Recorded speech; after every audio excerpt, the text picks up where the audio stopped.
तो ये गाइस आप सबको स्वागत है the way of house husband के 10th एपिसोड में, जो इस सीज़न का लास्ट एपिसोड है। और मैं आप लोगों से कह देना चाहता हूँ कि इसका सेकंड सीज़न अभी तक रिलीज़ नहीं हुआ है, बट प्रॉबेबली वो फ्यूचर में रिलीज़ हो जाएगा और हम उसे ज़रूर एक्सप्लेन करेंगे। और उससे भी बड़ी बात, अगर आप लोगों को मार्वल, डीसी और अनदर प्रॉप कल्चर से रिलेटेड कंटेंट पसंद है तो प्लीज़ हमारे यूट्यूब चैनल देसी मिड गार्डन में जाके एक बार चेक करें। हम वहाँ पर ऐसे रिलेटेबल कंटेंट बनाते हैं।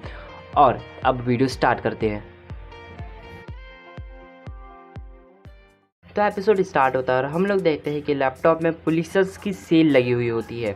फिर मीकू कहती है ये एक स्पेशल एडिशन है, क्या तुम प्लीज़ मेरे लिए जाके ले सकते हो, कल मुझे बहुत ज़्यादा काम है। ताशु कहता है नहीं, मैं नहीं जा सकता। फिर मीकू उसे बहुत ज़्यादा मनाने लगती है। फिर ताशु कहता है ठीक है, मैं जाऊँगा। फिर नेक्स्ट डे हम देखते हैं ताशु एक सूटकेस लेके शॉप के लिए निकल जाता है। वो शॉप जाते समय बहुत ज़्यादा डिस्ट्रैक्ट हो जाता है, उसे बहुत सारे लोग मिलते हैं, वो शॉपिंग करता है, जिस कारण से जब वो शॉप पहुंच जाता है तो वो भूल जाता है कि उसे क्या लेना है। तभी पीछे से एक आदमी आता है और कहता है पुलिसर्स का एक स्पेशल एडिशन निकाल दो, जिस कारण से ताशु को ये याद आ जाता है। फिर वो स्पेशल एडिशन ले लेता है। फिर ताशु उस आदमी को थैंक्स कहता है। वो आदमी कहता है इट्स ओके, बट तुम्हें पता है क्या, एक रेयर एडिशन भी है, वो भी दूसरी शॉप में है। ताशु ये सुन के बहुत ज़्यादा चौंक जाता है। फिर हम देखते हैं कि ताशु और वो आदमी दोनों जाके दूसरी शॉप में वो रेयर एडिशन लेने चले जाते हैं। वो बहुत स्पीड में जाते हैं और बहुत अजीब तरह से शॉपकीपर को रेयर एडिशन के बारे में बताते हैं। आई एम सॉरी सर, ये तो हमने सुबह ही ख़त्म कर दिया है। और ये सुन के वो आदमी वहीं पे गिर जाता है और ताशु उसे पकड़ लेता है और कहता है भाई अब क्या होगा। फिर सीन चेंज होता है और हम देखते हैं कि मीकू और ताशु किसी को बहुत घूर के देख रहे होते हैं। वो एक कुत्ता होता है, उसका नाम तेत्सु होता है। वो बहुत ज़्यादा क्यूट दिख रहा होता है, तो वो दोनों उसके साथ खेलने लगते हैं। फिर हम नेक्स्ट डे देखते हैं ताशु को तेत्सु को लेके वॉक में जाता है। वो बहुत ज़्यादा उसकी केयर करता है और उसकी सेफ्टी करता है, तो वो उसे रोड में बिल्कुल भी जाने नहीं देता। पर कोतेत्सु वहाँ से जाने का नाम ही नहीं लेता। फिर कोतेत्सु बहुत क्यूट टाइप का फेस बनाता है और ताशु उसे देख कर खुद को रोक नहीं पाता और उसकी बहुत सारी पिक लेने लगता है और सबको सेंड कर देता है। ताशु का बॉस उसकी पिक देख के बहुत ज़्यादा खुश हो जाता है और वो भी उस कुत्ते को बहुत ज़्यादा प्यार करने लगता है। वो ताशु को रिप्लाई करता है कि प्लीज़ और पिक भेजो। तभी वहाँ पर पहले एपिसोड वाला गुंडा आ जाता है और उसके पास भी एक डॉग होता है। उन दोनों के डॉग एक दूसरे से बॉन्डिंग करने लगते हैं। वो दोनों बहुत ज़्यादा ऑकवर्ड तरह से एक दूसरे को कहते हैं क्या मैं तुम्हारे कुत्ते से खेल सकता हूँ। फिर वो एक दूसरे के कुत्तों से खेलने लगते हैं। गुंडा अपने बंदों से कहता है जाओ मेरी कार लेके आओ। फिर हम देखते हैं ताशु और वो गुंडा दोनों कार से कहीं चले जाते हैं और फिर पता चलता है कि वो दोनों डॉग्स के प्लेग्राउंड में जाके खेलने लगते हैं। फिर सीन चेंज होता है और हम देखते हैं कि ताशु रेस्टोरेंट वाले चाचा के साथ में खड़ा होता है। मुझे कुछ नए लोगों को रेस्टोरेंट की तरफ आकर्षित करना है और इसलिए मुझे तुम्हारी मदद चाहिए, क्या तुम मुझे कुछ नई डिशेस बता सकते हो। फिर ताशु कहता है हाँ। फिर हम देखते हैं कि वो दोनों किसी और रेस्टोरेंट में चले जाते हैं और वहाँ पे वो ऑर्डर करते हैं। फिर वो अपने ऑर्डर को फिनिश करते हैं और चाचा के रेस्टोरेंट में वापस आ जाते हैं। ताशु चाचा को बहुत बेहतरीन तरह की डिश बना के देता है। चाचा जैसे ही वो डिश खाते हैं उनको अपना बचपन याद आ जाता है और उनके बचपन वाली गर्लफ्रेंड भी। तभी हम देखते हैं कि चाचा को खांसी आने लगती है। ताशु ने एक न्यू ड्रिंक ऑफ़र करता है। उसको पीते से ही चाचा को इंडिया की ट्रिप याद आ जाती है, जहाँ पर वो गंगा में भी घूम रहे थे और बहुत सारी जगहों में भी घूमे थे। चाचा ताशु को थैंक यू कहते हैं और वहाँ से चले जाते हैं। फिर ताशु भी थोड़ा खा के देखता है और तभी उसे अपना पास्ट याद आता है, जहाँ पे वो एक याकुज़ा था जिसको बहुत सारी बुलेट लगी हुई थी और तभी वहाँ पे उसे आकर मीको मिलती है। फिर वो कहता है अरे ये सब कुछ तो पुरानी बातें हैं, इन्हें सब कुछ छोड़ दो।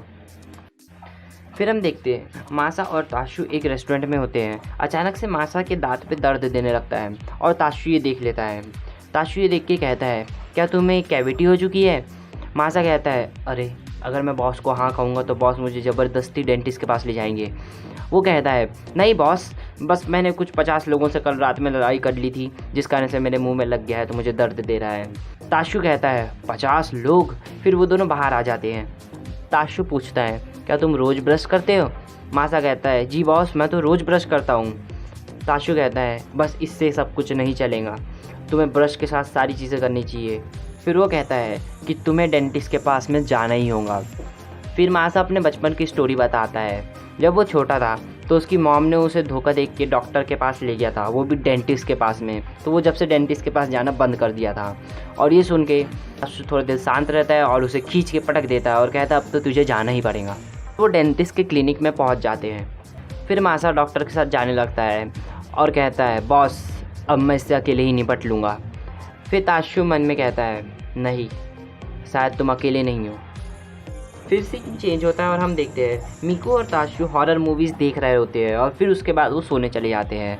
हम देखते हैं कि ताशु को बिल्कुल भी नींद नहीं आ रही होती, उसके सपनों में भी फाइट ही हो रही होती है जिस कारण से उसे नींद नहीं आती। फिर वो फ़ोन में म्यूज़िक लगा के सोने की कोशिश करता है बट वो उसमें भी कामयाब नहीं हो पाता। फिर वो उठता है और गर्म दूध पीने के बारे में सोचता है। जब वो गर्म दूध पीता है तो उसे ऐसा लगता है कि अब उसे भूख लग गई है, तो बहुत सारा खाना निकालता है और उसे बना लेता है और फिर वो उस खाने को बनाकर खा लेता है। फिर वो साफ़ सफाई करके फिर ब्रश करके सोने लगता है।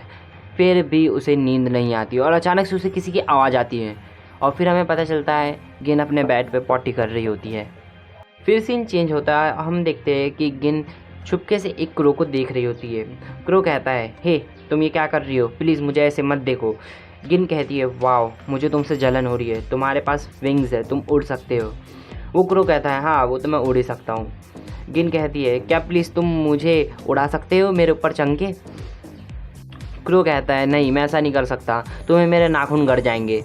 गिन कहती है प्लीज़ एक बार कोशिश तो करके देखो। फिर वो क्रो गिन के ऊपर आ जाता है और जैसे ही वो उड़ने की कोशिश करता है तो गिन को उसके नाखून गड़ जाते हैं। गिन जोर से चिल्लाती है और उससे बोलती है हटो हटो हटो। फिर क्रो कहता है मैंने कहा था ना।